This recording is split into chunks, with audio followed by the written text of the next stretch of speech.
Mayong udto kanatong tanan. Once again, our gospel today tells us about the image of the kingdom of God, just like that of yesterday. And here in the parable, we are told about the kingdom of God is like a net thrown into the sea.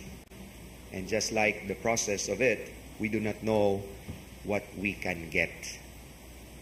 Kung kinsay nakasuway ninyo dinhi og pamukot o siguro nakadungog mo sa mga tao nga namukot, di kita ka siguro naabatay mapukutan o kung naaman gani makaon ba kay kung swerte gyud, no, makuha to natong di unta angay makuha, no.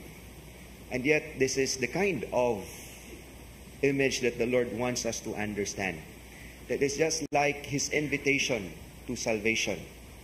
Just like the seed that is thrown, we do not know what would be the outcome of such.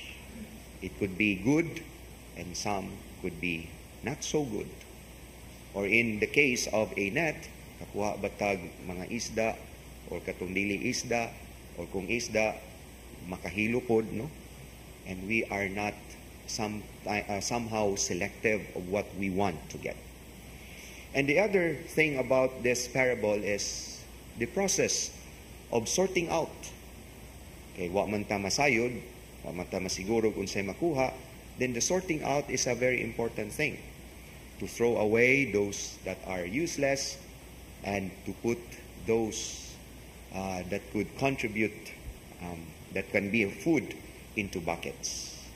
And here we know that this practice of sorting out and this process of sorting out is also very important in our spiritual life. Not only in our understanding about the kingdom of God, nga Ginoo mo sort out sad, no? Iyahang buwagon ang maayo ug ang bati. But that this could also be a very important and essential gesture of how we are going to nourish our spiritual life. The sorting out.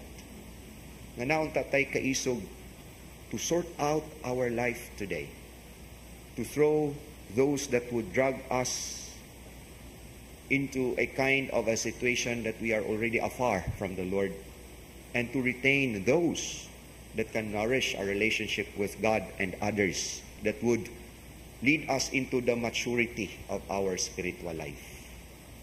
Kasama nga mag-sort out ta sa itong mga butang, no? Siguro na mo'y practice kada New Year, you will be sorting out. Kunya, lisod ba ya ang pag-sort out, no? Kaya na ay mga sentimental attachments sa mga butang, bisan karaan na kayo, karaan pang mompo, di yun ihatag, o di yun ibalibag, kay lagi masakitan. Pero kung nimong tanawon, wa naman i-post unta, no? Kato paming short nga pakigol pa kayo. Nya guba na garter. And yet, there is always this kind of courage that we must have to let go, to find the courage of sorting out.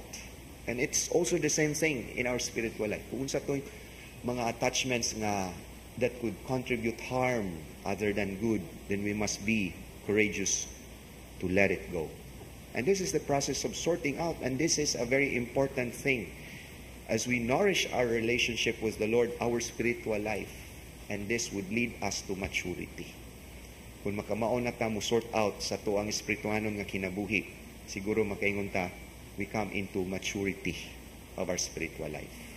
Kung di pa, lingering into old memories, even if it's harmful and self-destructive, then we need to pray more for courage, for us to let go those that will drag us away and lead us away from the Lord, from others, and would retain only that contribute goodness to our spiritual journey. Amen.